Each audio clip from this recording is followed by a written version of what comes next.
नमस्कार दोस्तों, मैं यूट्यूब चैनल पर आप सभी लोगों का स्वागत है। आज हम पढ़ेंगे क्लाइमेटोलॉजी पार्ट 1 के बारे में कि जानेंगे कि जलवायु क्या होती है तथा किस प्रकार से ये मानव को प्रभावित करता है तथा मानव इससे प्रभावित होता है और इसे प्रभावित भी करता है। और अलग अलग अक्षांश पर अलग अलग प्रकार की जलवायु पाई जाती हैं। इसमें हम देखेंगे किस प्रकार से मौसम बदलता है, किस प्रकार से जलवायु बदलती है और बहुत ही गहराई के साथ हम इसका अध्ययन करेंगे थोड़ा थोड़ा कर कर। तो आज से हम क्लाइमेटोलॉजी का अध्ययन करेंगे और इसमें जानेंगे कि किस प्रकार से जलवायु बदलती है। मुख्यतः क्या होता है कि ये मुख्यतः हमारे वैसे भी जो वन लाइनर एग्ज़ाम होते हैं उसमें भी पूछा जाता है। और अगर हम स्नातक कर रहे हैं या स्नातक कर रहे हैं तो उसमें भी प्राय लिखने के लिए बहुत ही महत्वपूर्ण ये चैप्टर होते हैं और ये जल्दी से समझ भी नहीं आते हैं, लेकिन हम इसे आसान तरीके से समझने का प्रयास करेंगे कि किस प्रकार से मानव जीवन पर जलवायु का प्रभाव पड़ता है और किस प्रकार से अलग अलग जगहों पर जलवायु के कारण अनेक प्राकृतिक दशाओं में भी प्रभाव पड़ता है और जो मानवीय कारक होते मानवीय दशाओं में भी प्रभाव पड़ता है। तो आइए देखते हैं जलवायु विज्ञान के बारे में पढ़ने से पहले हमें कुछ बातों का ध्यान रखना चाहिए। आइए एक छोटा सा मोटिवेशनल हो जाए कि हम मोटिवेट होकर पढ़ें। विद्यार्थी जीवन में छोटी छोटी आदतें हमारे जीवन में बड़ा फर्क पैदा करती हैं। ये लाइनें बहुत ही छोटी हैं पर इनके मायने बहुत ही बड़े हैं। या विद्यार्थी जीवन ले लें या हम आम जीवन ले लें, वैसे भी हमारे जीवन में अगर हम निरंतर छोटे छोटे प्रयास करते हैं तो कहीं ना कहीं हमें अंत में एक बड़े फायदे या बड़ी तकनीकी का हम विकास करते हैं। तो इस प्रकार से अगर हम एक दिन में छोटे छोटे चैप्टर अगर हम प्रयास करेंगे पढ़ने के लिए तो अंत में क्या होगा कि कहीं ना कहीं वो सारा सिलेबस हमारा कंप्लीट हो जाएगा। ऐसे अनेक प्रकार के उदाहरण हैं, जैसे भी कहा जाता है कि बूंद बूंद से घड़ा भरता है। जैसे कि गुल्लक की बात करें तो हम एक एक रुपए डालते हैं तो उसमें कुछ समय बाद बहुत सारे रुपए हो जाते हैं। इसी प्रकार जब बारिश होती है तो बारिश की एक एक बूंद जो होती है वो महत्वपूर्ण होती है और किस प्रकार वो नदी की धारा को भी परिवर्तित कर सकती है। तो इस प्रकार से जो ये लाइनें हैं बहुत ही महत्वपूर्ण है। तो जाहिर सी बात है कि हम सब आप लोग भी इसको समझेंगे और कहीं ना कहीं इसे अपने जीवन में धारण करने का प्रयास भी करेंगे। तो आइए चलते हैं, पढ़ते हैं। जलवायु विज्ञान यानी कि क्लाइमेटोलॉजी, इसे पढ़ने से पहले दो बात मुख्यतः याद रखें कि जो ये जलवायु है ये मुख्यतः बहुत ही दिनों का परिवर्तन होता है। एक ही क्षण में जलवायु नहीं बदलती। अगर हम एवरेज लें इसका तो 32 सालों में हमें जलवायु परिवर्तन दिखाई देते हैं। जिस तरीके से बहुत समय बाद आज अब अगर हम देखते हैं अपने वातावरण में तो मुख्यतः जलवायु परिवर्तन दिखाई देता है। कहीं ना कहीं जलवायु जो है वो एक सामाजिक रूप से अगर हम मानव जीवन में परिवर्तन होने वाले कारक जो हैं उससे हम इसे संबंधित कर सकते हैं। ये एक व्यवहारिक ज्ञान है। अगर हम जलवायु की बात करें ये व्यवहारिक ज्ञान है। जिस तरीके से हम देखते हैं, अनुभव करते हैं कि क्लाइमेट कैसे चेंज हो रहा है, जलवायु कैसे चेंज हो रहा है। अगर हम आम भाषा की बात करें तो अब के समय में देखते हैं कि जिस प्रकार से बारिश होती थी मई या जून के महीने में, भारी बारिश होती थी जून जुलाई के महीने में, लेकिन अब क्या हो रहा है कि जिसे हम देखते थे अक्टूबर नवंबर दिसंबर या मान लीजिए नवंबर से ही ये ठंडी चालू होती थी, नवंबर, दिसंबर, जनवरी, फरवरी 4 महीने ठंडी होती थी। लेकिन अब क्या हो गया है कि कहीं न कहीं जो गर्मी का सीज़न है वो अधिक हो गया है, और जो जाड़े का सीज़न है वो कहीं न कहीं 1-2 महीने में जाड़ा क्या होता है, सिमट जाता है। अभी हमने देखा होगा कि नवंबर में या फिर अक्टूबर में इतना ज़्यादा ठंड नहीं पड़ी। लेकिन अब हम देख रहे हैं कि दिसंबर के महीने में, जनवरी के महीने में, फिर फरवरी आते-आते फिर वैसे ही गर्मी का महीना आ जाएगा। यानी जो ठंड का समय है वो सिकुड़ गया है, अधिक नहीं हो। वहीं बारिश को देखते हैं तो बारिश में भी परिवर्तन हो रहा है। पहले 4 महीने बारिश होती थी, लेकिन अब उसका भी एरिया, कभी कभी ज़्यादा बारिश हो जाती है, कभी कभी ये क्या होता है कि बारिश ही नहीं होती है। तो बहुत ही कम हमें बारिश देखने को मिलती है। तो इस प्रकार से क्या हो रहा है कि ये जो क्लाइमेट जो ये सब बदल रहे हैं, और वहीं यूरोप में देखते हैं, अमेरिका में देखते हैं तो बहुत सालों के बाद वहाँ पर सूखा पड़ा है। तो इस तरीके से जो क्लाइमेट में परिवर्तन आता है वो कहीं न कहीं बहुत सालों का अंतर होता है। वहीं अगर हम मौसम की बात करें तो मौसम जो है वो एक क्षणिक परिवर्तन है। अगर हम एक लाइन में कहें कि मौसम क्या है, तो मौसम जो है एक क्षणिक परिवर्तन है। हम अचानक देखते हैं धूप खुल जाती है, अचानक बादल छा जाते हैं, बारिश होने लगती है। तो मौसम क्षणिक परिवर्तन होता है, और जलवायु जो होती है मुख्यतः 32 सालों का इसमें औसत लिया जाता है। अब आइए, अगर हमारे यानी कि पीजी स्तर पर लिखने के लिए किस तरीके से अगर आ जाए कि जलवायु विज्ञान क्या है, तो उसमें परिभाषा के तौर तौर पर हम देखेंगे कि किस तरीके से परिभाषा लिखा जाए। अनेक विद्वान इसके बारे में हम देखेंगे। आइए छोटा सा जान लें कि जलवायु क्या होता है। भूतल पर निवास करने वाले, तो आइए देखते हैं जलवायु विज्ञान के बारे में। भूतल पर निवास करने वाले मानव के जीवन पर भौतिक पर्यावरण के जिन अंगों का प्रभाव पड़ता है उसमें जलवायु का विशेष महत्व है। किस प्रकार से महत्व है, तो हम देखते हैं अलग अलग जलवायु में वहाँ की वनस्पति, वहाँ के पशु, वहाँ का रहन सहन, और किस प्रकार से वहाँ पर जनसंख्या पाई जाती है। इन सब मुद्दों को अगर हम देखते हैं तो अलग अलग देश में या अलग अलग जलवायु के अनुसार वहाँ पर विभिन्न प्रकार के सांस्कृतिक या भौतिक जीवन पर इसका महत्व पड़ता है, और वे सब अलग अलग प्रकार के होते हैं। जलवायु का विशेष महत्व है। प्रत्येक मानव समुदाय का स्वरूप उनकी संस्कृति एवं भौगोलिक प्रभावों के द्वारा ही सजती संवरती है। पुनः इन भौतिक तत्वों के स्वरूप का विश्लेषण करें तो स्पष्ट हो जाता है कि इन प्रभावों में जलवायु के तत्वों का प्रभाव ही सर्व प्रमुख है। तो किस प्रकार देखिए, जलवायु जो है वो मानव के भौतिक और सांस्कृतिक इन दोनों चीज़ों को प्रभावित करती है। अगर हम उष्णकटिबंधीय, अगर हम भूमध्य रेखीय प्रदेश की बात करें तो विषुवत रेखा पर क्या होता है कि सूर्य की किरणें सीधी पड़ती हैं, तो यहाँ पर दिन और रात बराबर होती है। यहाँ पर घने घने वृक्ष पाए जाते हैं, यहाँ पर जैव विविधता जो होती है वो अधिक होती है, पशुओं की संख्या बहुत ही अधिक होती है। वहीं अगर हम उष्णकटिबंधीय प्रदेश की बात करें तो यहाँ पर पर्णपाती वन पाए जाते हैं, और फिर यहाँ पर पशुओं की भी संख्या जो होती है वो विरल होती है। यहाँ मानव जो है वो मानव के रहने का जो यह स्थान होता है वो मुख्यतः होता है, यहाँ पर मानव जनसंख्या अधिक पाई जाती है। वहीं शीतोष्ण कटिबंधीय प्रदेश की बात करें तो वहाँ पर विशेष प्रकार की वनस्पतियाँ पाई जाएंगी और पशुओं पाए जाते हैं। वहीं टैगा और टुंड्रा वन की बात करें तो किस प्रकार से वहाँ पर शंकुधारी जो वन पाए जाते हैं।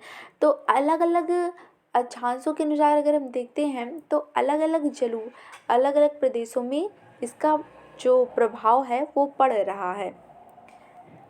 और वहीं अगर हम मानव के परिप्रेक्ष्य में देखें तो वो मानव के वस्त्रों में, उनके खान पान में भी इसका प्रभाव पड़ता है।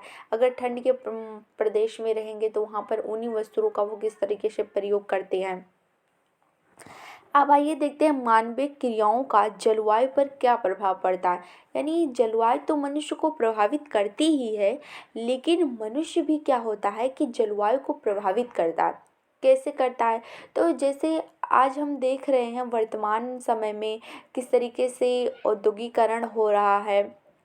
तो जो विकसित देश हैं वो और विकासशील जो देश हैं वो निरंतर क्या कर रहे हैं कि आविष्कार करने की खोज कर रहे हैं, यानी खोज करने की कोशिश कर रहे हैं, और कैसे जो मनुष्य का जीवन है वो कैसे सुलभ बनाया जाए, उन्हें मूलभूत आवश्यकताएं कैसे प्रदान की जाए। तो और जनसंख्या इस तरीके से बढ़ रही है तो उससे भी ये किस प्रकार से जलवायु जो है वो प्रभावित हो रही है। कहीं ना कहीं हम पेड़ काट रहे हैं और रहने के लिए, वहीं अगर हम देखें तो नदियों पर डैम बनाया जा रहा है। तो इस तरीके से जो प्रकृति का विदोहन हो रहा है उससे भी प्रकृति को क्षति पहुंच रही है। अगर हम अमेजन जंगल की बात करें तो वहाँ पर वहीं से पूरे विश्व को ऑक्सीजन जो सबसे ज़्यादा प्राप्त होती थी, लेकिन अब हम देख रहे हैं कि उसकी संख्या भी निरंतर, जनसंख्या बढ़ने से उसकी संख्या भी निरंतर घट रही है। तो ये सब जो है वो मानव द्वारा जलवायु को प्रभावित किया जा रहा है। ये उदाहरण के रूप में आप ये पीजी स्तर पर है, आप इसको उदाहरण के रूप में लिख सकते हैं और बता सकते हैं। जलवायु का प्रमुख इतना जलवायु का प्रभाव इतना सूक्ष्म, व्यापक एवं विमुखतापूर्ण होता है कि उनका पूर्ण रूप से अध्ययन करना जटिल कार्य है। मानव अपने रहने के लिए किस प्रकार के आवासों का निर्माण करता है, यानी कि अलग अलग, अगर जिस प्रकार से जलवायु रहेगी वहाँ के आवास भी रहें जो होंगे अलग अलग रहेंगे। जहाँ अगर हम टुंडा प्रदेश की बात करें तो जो इग्नू जनजाति है वो बर्फ़ में रहती है। तो देखिए अगर हम आप लोग वहाँ जाएंगे तो नहीं रह पाएंगे, लेकिन प्रकृति के अनुसार उन्होंने अपने आप को उसी तरीके से ढाल लिया है तो वो वहाँ पर रह सकते हैं। पहनने के लिए वस्त्रों का प्रयोग, क्षुधा पूर्ति के लिए यानी भोजन का प्रयोग। तो वस्त्रों अलग अलग अक्षांशों में अलग अलग प्रकार के जो लोगों का रहन सहन, खान पान उनका अलग होगा।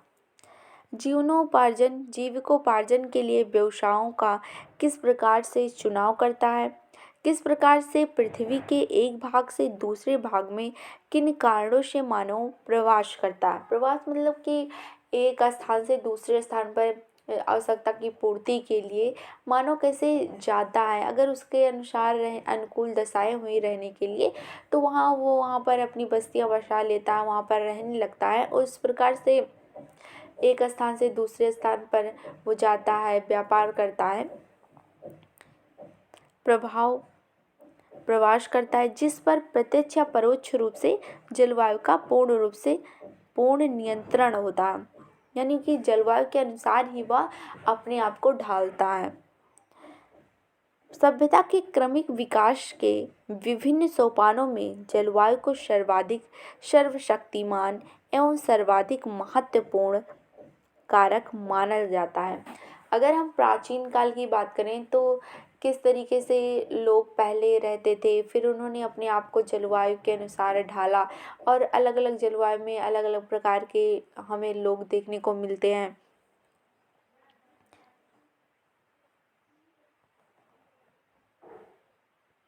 समस्त मानवीय क्रियाओं पर किसी न किसी प्रकार से जलवायु का प्रभाव अवश्य पड़ता है, जैसा कि हम लोग जान चुके हैं। अब आइए आगे देखते हैं कि जलवायु हमारी मांग और आपूर्ति दोनों को प्रभावित करती है। यदि शीत प्रधान देश के निवासी शीत की रक्षा के लिए देखिए ऊनी वस्त्र का क्या करते हैं, धारण करते हैं। हमारी बौद्धिक एवं शारीरिक क्षमता, कार्य कुशलता भी जलवायु के अनेक तत्वों के नियंत्रण से मुक्त नहीं है। जैसे अगर हम कोई भी इंडस्ट्री लगाते हैं तो लौह इस्पात उद्योग लगाएंगे तो वहाँ पर किस प्रकार की जलवायु होती है, जो जलवायु होता है वो भी हमें प्रभावित करता है। अगर हम सूती वस्त्र उद्योग का उत्पादन कर रहे हैं तो वहाँ की भी आर्द्र आर्द्र प्रकार की जलवायु हमें चाहिए। तो जलवायु जो है वो एक प्रकार से कृषि को प्रभावित कर रही है, मानव के संसाधन को प्रभावित कर रही है। तो कहीं ना कहीं जो जलवायु है वो सर्वोपरि है। अगर हम थॉट में जाएं तो जो नैतिक, जो निश्चयवादी विचारधारा के लोग हैं वो भी जलवायु को सर्वोपरि मानते हैं। वो कहते हैं कि ये जो प्रकृति है वो सर्वोपरि है और मनुष्य जो है उसके सामने कठपुतली है। लेकिन वहीं हम दूसरी तरफ देखेंगे कि संभववादी जो लोग आते हैं वो कहते हैं कि ये मनुष्य प्रकृति कठपुतली है, मनुष्य जो है वो ही सर्वोपरि है। तो इस प्रकार से हाँ, अगर हम देखें तो कहीं ना कहीं प्रकृति हमेशा से हमारे ऊपर हावी रही है, मनुष्य चाहे जो कहे। अब आइए देखते हैं, ग्राफ उन्ट्रुफ ने अपने प्रसिद्ध ग्रंथ the effect of tropical light on white man में, इनकी जो किताब है इसमें उष्ण कटिबंधीय प्रदेशों के पिछड़ेपन का एक महत्वपूर्ण कारक जो है वो इन्होंने सूर्य को बताया है। अगला हम देखेंगे, एल्सवर्थ हैटिंगटन के अनुसार, जिनका जलवायु में बहुत ही बड़ा योगदान रहा है, इन्होंने, अब देखिए इनकी पुस्तक क्या है और ये जलवायु के बारे में क्या कहते हैं। हैटिंगटन ने मानवीय चिंता के विकास के लिए सर्वोत्तम जलवायु के लक्षणों का प्रतिपादन करते हुए, इनकी पुस्तक है क्लाइमेट एंड सिविलाइजेशन, जलवायु और सभ्यता, इनकी मुख्य किताबें मुख्यतः परीक्षाओं में पूछी भी जाती है, नामक ग्रंथ में लिखा है कि न्यूनतम तापमान 38 फैदम से नीचे नहीं गिरना चाहिए तथा अधिकतम जो तापमान है वो 64 फैदम से ऊपर नहीं होना चाहिए। उपयुक्त अधिकतम एवं न्यूनतम तापमान शारीरिक एवं बौद्धिक माने गए हैं। तो इस प्रकार से अगर हम देखते हैं कि जो इन्होंने बात करी है कि अगर न्यूनतम से न्यूनतम तापमान हो तो वो 38 फैदम से अधिक नहीं गिरना चाहिए। नहीं तो जलवायु में क्या होता है कि परिवर्तन आते हैं उससे भी, और अधिक, बहुत ही अधिक हो जाता है तापमान तो वो मानव के लिए रहने के लिए अनुकूल नहीं होता है। अब हम थोड़ा जान लेते हैं कि ग्लोब पर किस प्रकार से जलवायु का विभाजन है। तो आप देख सकते हैं कि ये आपके सामने ग्लोब है और ग्लोब में जो है हम अब देखेंगे कि किस प्रकार से जो जलवायु है वो कहाँ पर किस प्रकार से जलवायु पाई जाती है। तो आप देख सकते हैं कि ये जो है वो 0 डिग्री लाइन है। इस 0 डिग्री लाइन पर क्या होता है कि सूर्य की किरणें लंबवत पड़ती है, तो जिस पर मतलब कि इस अक्षांश पर जो भी देश पड़ते हैं उस पे दिन और रात जो होता है वो बराबर होता है। यहाँ पर घने जंगल पाए जाते हैं। वहीं अगर हम भारत की बात करें तो ये हमारा प्यारा भारत है, तो यहाँ पर क्या होता है हम देखते हैं कि किस तरीके से उष्णकटिबंधीय जलवायु पाई जाती है।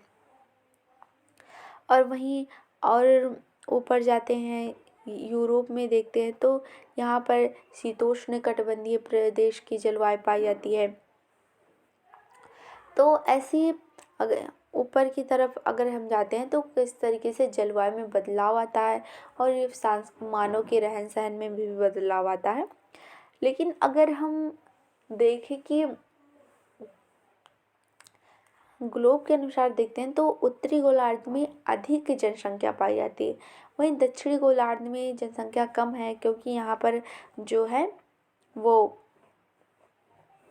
स्थल की मात्रा कम है, यहाँ पर सागर की मात्रा जो है वो अधिक है और इसलिए हम उत्तरी गोलार्ध को हम जनसंख्या का पालना भी कहते हैं। तो इस प्रकार हमने क्लाइमेटोलॉजी यानी जलवायु विज्ञान के बारे में सूक्ष्म जानकारियाँ प्राप्त की है मुख्यतः व्यवहारिक संदर्भ में। अगले वीडियो में हम इसके विषय क्षेत्र या इसकी परिभाषाओं के बारे में जानेंगे। तो आशा है कि आपको यह वीडियो पसंद आई होगी। नमस्कार।